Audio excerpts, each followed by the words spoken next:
Hey, it's Les from the TV Dudes. This week, I'm thrilled to chat with Kimberley Locke about the release of her new album, Christmas Is Here. When Kimberly auditioned for the 2003 series of American Idol, it was a life-changing decision, as she eventually placed as second runner-up, signed to Curb Records, and became a successful recording artist. Kimberly released 3 full-length albums with the label, had 8 top 20 adult contemporary hits, and 4 number 1 dance hits across various Billboard charts.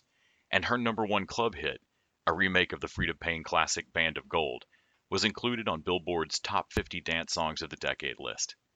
She's also made history as being the only recording artist to score a number 1 Christmas song on the Billboard Adult Contemporary chart 3 years in a row.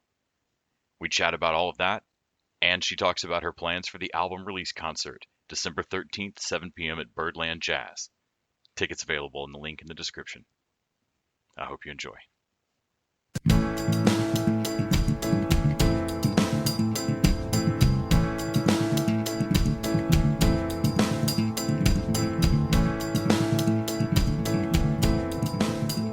Hi, Kimberly. This is Les from the TV Dudes.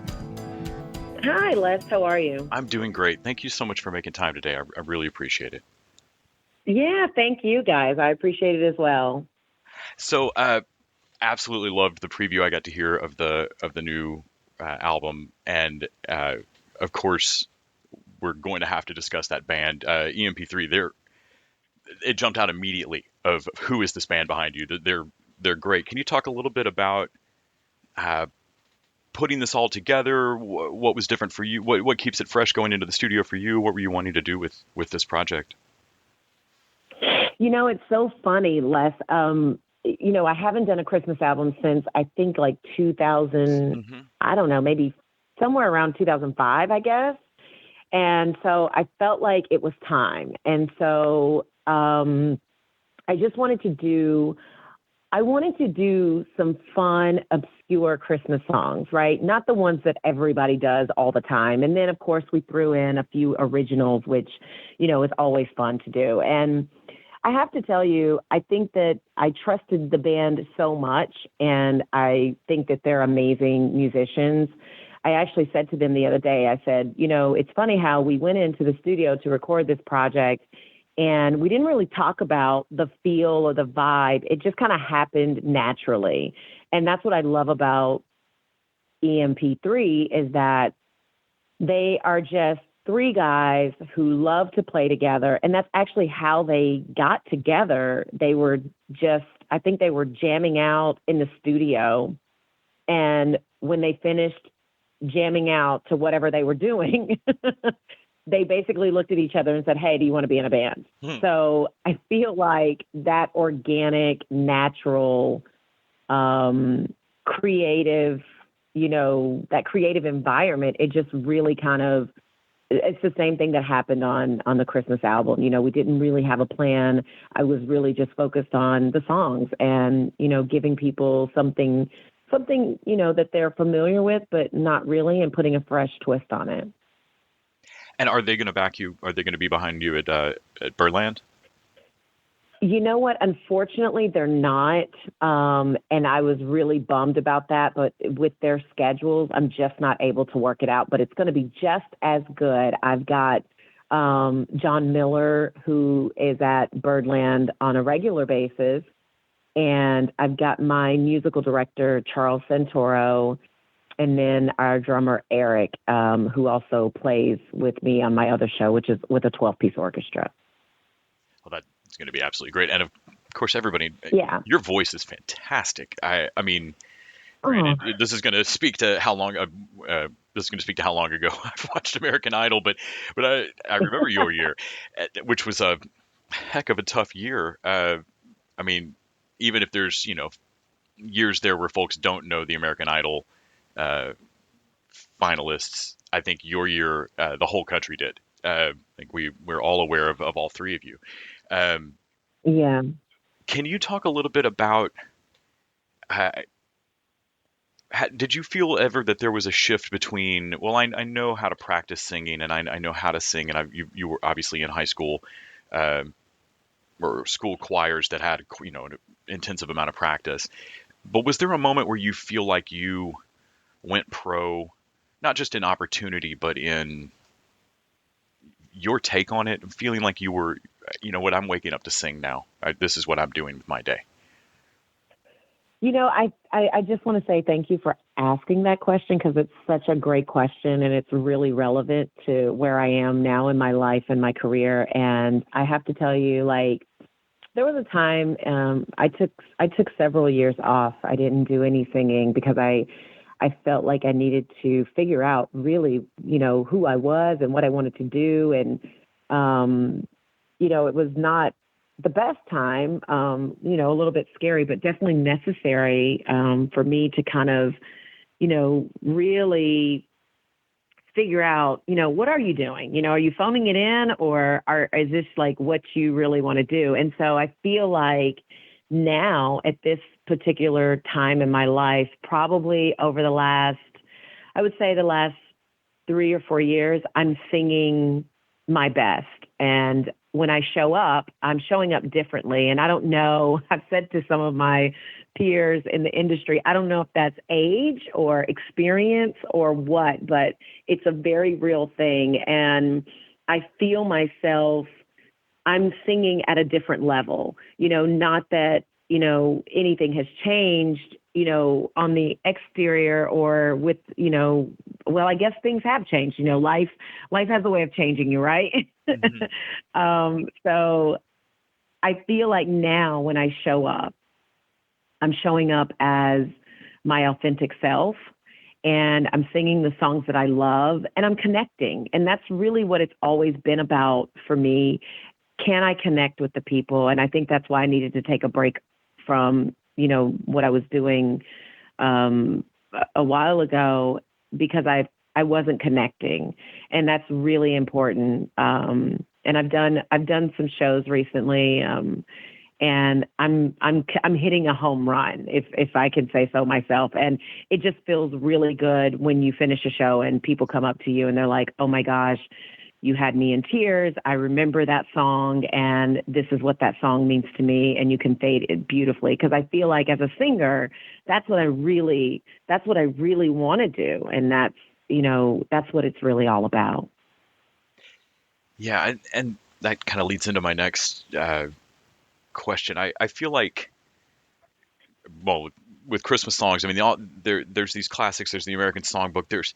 I don't know what it is about some songs that feel good to sing. Yeah. Whether or not you were particularly good at singing them or not, there's these songs that come back around because, for whatever reason, these chords ring like a bell. And music can have that synesthetic kind of quality when it's just right, and it brings up memories and brings up all these things. Yeah.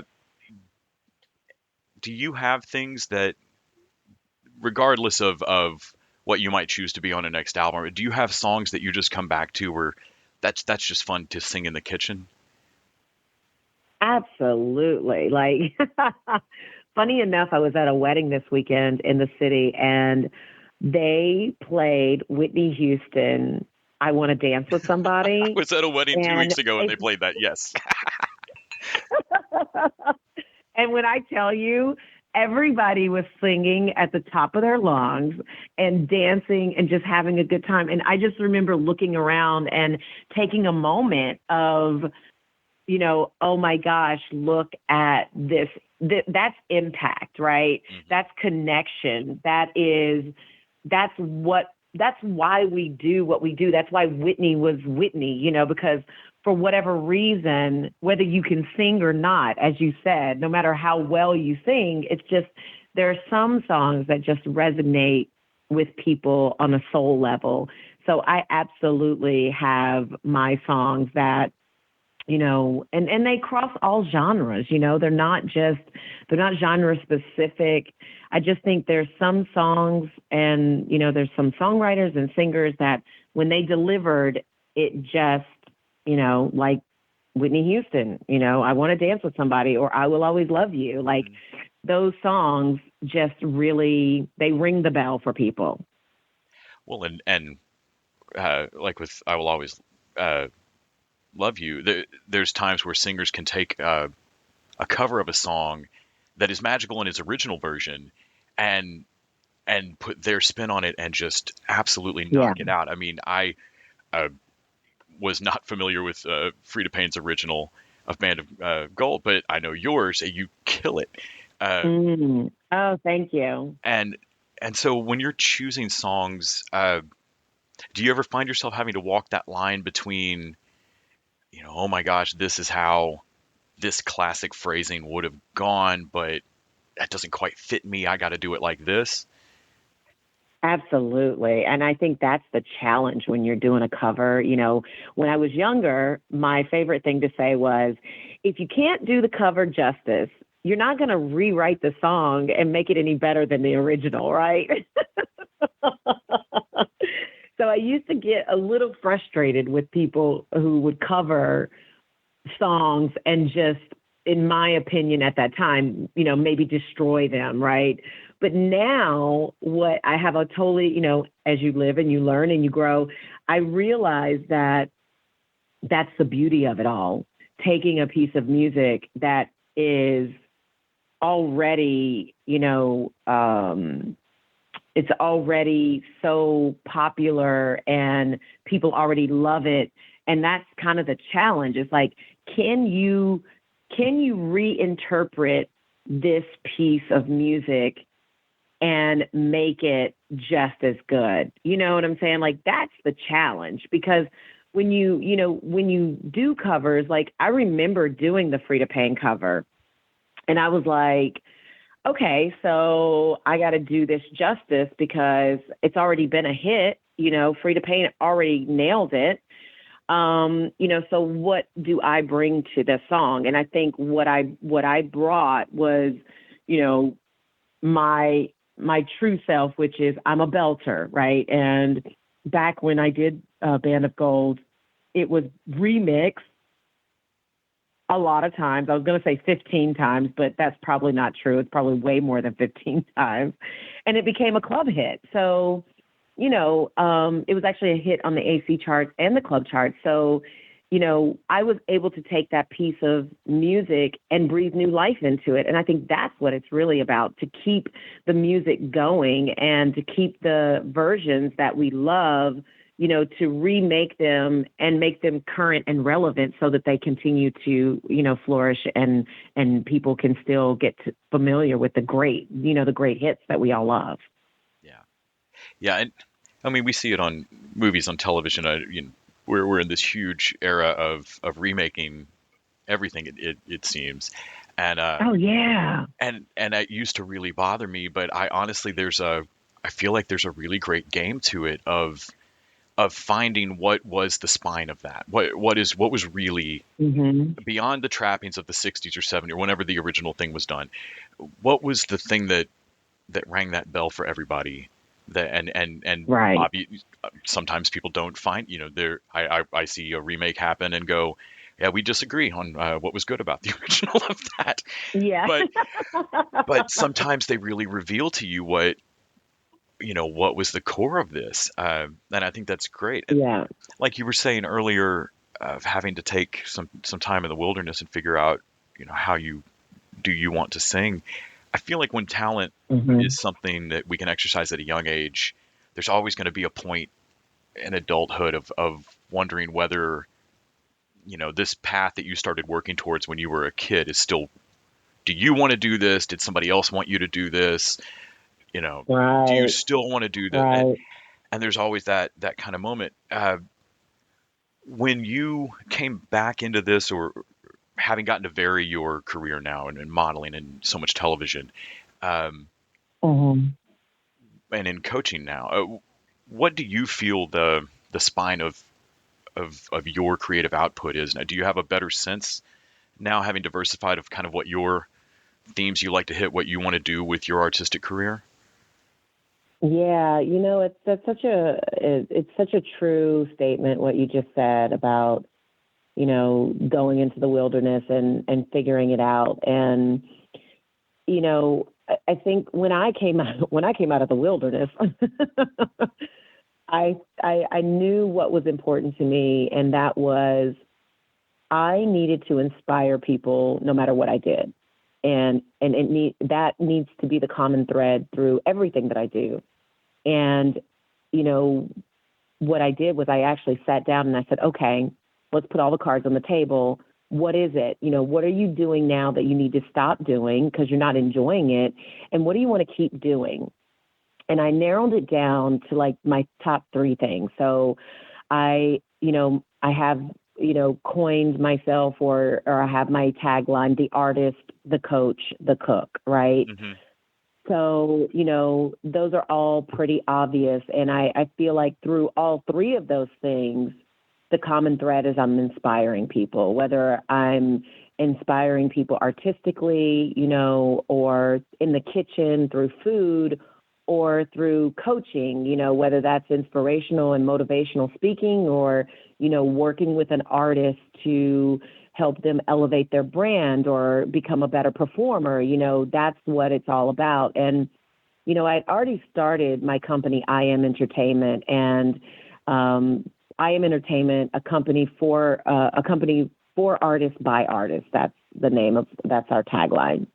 And, so once I streamlined to the artist, the coach, the cook, then everything just kind of started to come together because I cleared the deck. A lot of times being on a show like American Idol, I got to do so many things less that I never, ever, ever thought that I would do from being on American Idol, things I hadn't even thought of, and one of those things was hosting television and being, a host. And it has become one of my favorite things to do because I am genuinely interested in people and helping them share their story.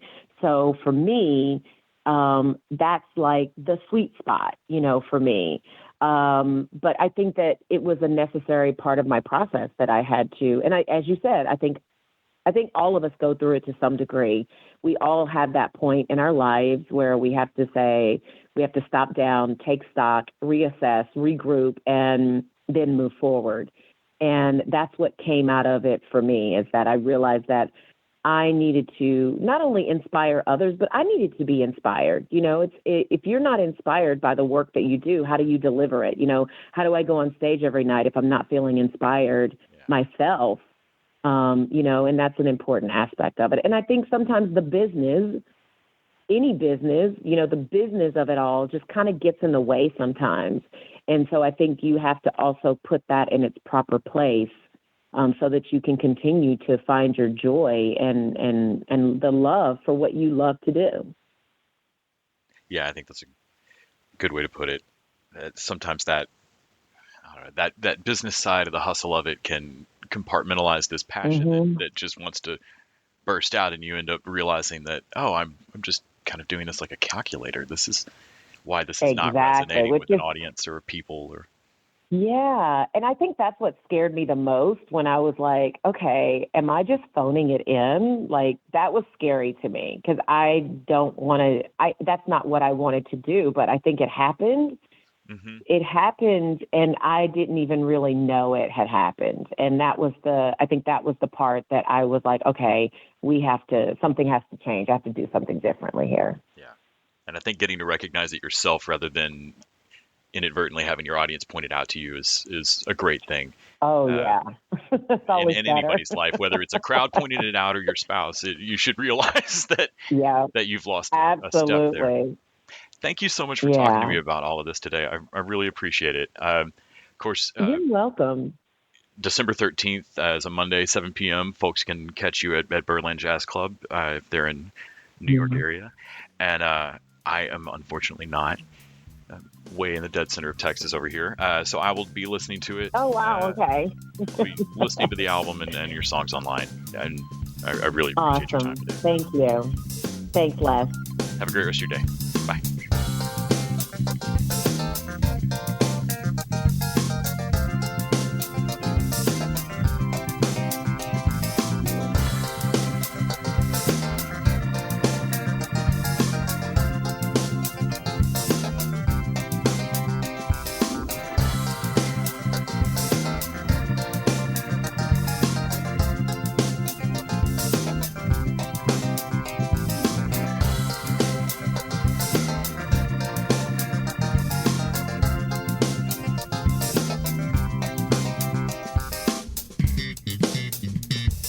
TV Dudes is an independently run podcast out of Austin, Texas. We are exclusively listener supported. If you'd like to help us out, go to patreon.com/tvdudes. You can also find us on Facebook, Twitter, and Instagram at TV Dudes. All the music for our show is done by our friend and original TV Dude Gregory J. Amani Smith. To find out more about us, go to thetvdudes.com. I'm Randy Lander. I'm Les Weiler. And I'm Kyle Scott. Thanks for listening.